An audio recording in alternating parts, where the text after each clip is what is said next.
managed to locate your super fan, and is Rado your new nickname now? Yeah, apparently down under I've got Rado. I've never heard that one before, so pretty original. And yeah, I really obviously loved the support. I thought it was great on both sides, but to have that on my side, really in the big moments, it was a good spur of encouragement. And of course, I said he can come to any match. I just need to try and locate him. But yeah, I hope he comes back. Jonathan? You were very complimentary of your opponent's start, but you also looked pretty tense yourself. I'm just wondering, was nerves a factor at the start, and just talk us how you got through that? Yeah, I actually didn't feel particularly bad in terms of doing much wrong. I thought she was serving incredibly well, better than I probably expected going onto the court, hitting all the spots, very high first serve percentage, and then returns were dropping, very deep on the line a couple times early on, and that puts a lot of pressure on straight away. And maybe I made a few errors thinking I had to do a bit too much early on. I was still looking for forehand though, doing the right things.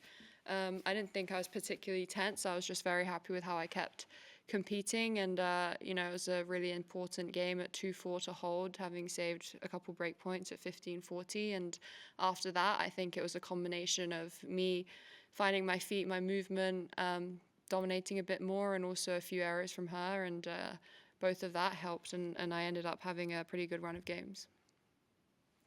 Hermione?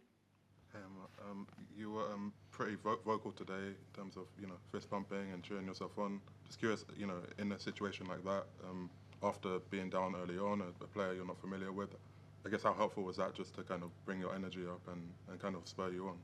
Yeah, I think it's very important. I think when you're playing a first round, you're inevitably nervous. It's a slam, big match, and your opponent's playing very well. I think to keep the energy high, it's late at night, to keep the energy high, to keep motivation. I think it was good for me to just stay positive, stay upbeat, and it helped kind of just express that, let the shots go, be a bit more fluid. So I think it did help me, and I think when I'm at my best competing, I'm not completely quiet. It depends on the day, but today I felt like that would help me. Simon, and then Yasmin. Yeah. We did end up talking a lot about shots and swing paths in the previous press conference, which actually our readers don't really understand. But did you feel like you kind of had everything under control on sort of technical level? I felt pretty good out there. I think it was good playing at night. There's a bit more time, so I think in the day it is a bit different. I think ball's just a bit faster during the day. But today, overall, in all my shots, I felt like I had better control than I did in the last few weeks. But the last few weeks' matches and points and everything that I've been doing on the court has really helped to be in the situation I am in today. And had I not played those 3 matches, despite how they went, I don't know if I would have gotten through today. So I'm happy that I put myself in those situations. Yasmin? Just on the matches you've had, I know it's probably not been as much as you want, but how important is it to show yourself that even though maybe you didn't have the preseason you wanted, you can still dig yourself out of the positions you were in early on and really turn around and take control? Yeah, for me, I'm really proud of myself because I came out here having not played any practice points. My match with Sakari was pretty much the first practice that I played, which, is pretty unheard of. So I think having gone through that and having only had, 2 weeks out here of playing and finding my feet, I'm happy with the level and happy with the speed at how I've kind of found my feet on the match court. And it gives me confidence that, if I keep doing the right things and actually am able to put chunks of work in and good blocks of practice, then I can improve a lot more. Elle? So given that, how helpful is it to have 2 days before your next match? Yeah, I'm really happy to have 2 days, especially playing so late. Because tonight, to wind down after a late match, I think that's one side that maybe, the viewers and spectators don't understand by the time we finish with our routines afterwards and cool down. And the adrenaline is so high, to switch off is very difficult. So I'm really excited to have 2 days off. And given the tight turnaround from Hobart, I think my body as well will appreciate it. Simon? Emma, you obviously enjoyed the guy saying Rado and all that stuff, but when you hear them say things like, you're in control here, or little bits of advice, how do you handle that? How do you sort of shut that out? Yeah, I think like sometimes, you know, what they say ends up being like a pretty good point. I'm like, fair play, like use your forehand, use your serve. Like it's a good reminder. Sometimes the timing could be worked on and coordinated. Maybe I'll have a word with him before the next match. But I think it depends. Like obviously you can't let it distract you, but sometimes, you know, you'll hear something and you'll feel yourself, you know, maybe getting a little bit flat for 2-3 points, and then you hear that and it like kind of wakes you up. So I think it depends what they're saying, obviously, but the guy today, I really enjoyed it. Okay, we'll do Hermione, Elle and Simon last three. Hermione? Just curious, is it fair to say that you're not a night owl normally then?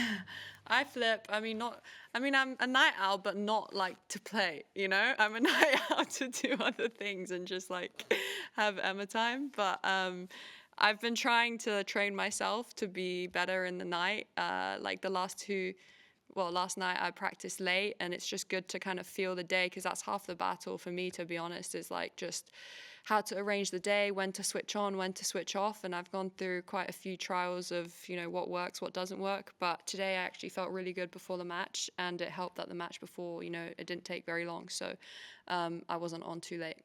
How much time did you give yourself to like walk around Melbourne before kind of switching into match?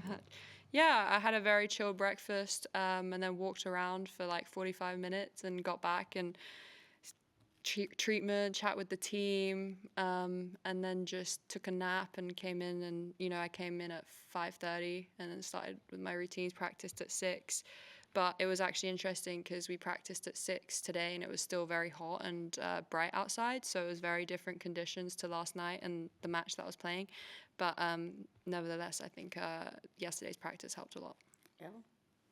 Different match next against Potapova. I don't think you played her before. Is that right? Yeah.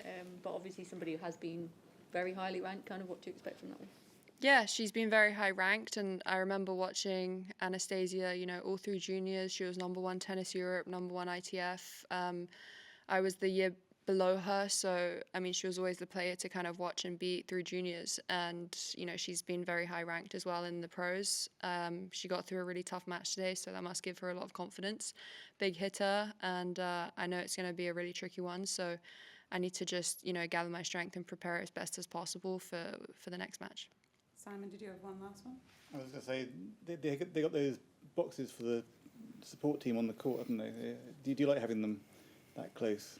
It's nice, yeah. I mean, it makes the court feel a little bit less big, because sometimes those big stadiums, you know, they feel very big. And I think here the first row is quite high up compared to maybe some other tournaments, other slams, where the first row is, you know, court level. So it's nice to have some people around, so you don't necessarily feel like you're just being watched on from on top. But I think it's really good to have them so close. You can actually hear what they're saying too, because I think that's the other thing with big arenas. Sometimes you can't hear them because through the crowd, through everything from distance, it's very difficult. But I think like when I needed it, I looked for encouragement, but otherwise I just tried to lock in and find the answers from within. All right, thank you. Thanks.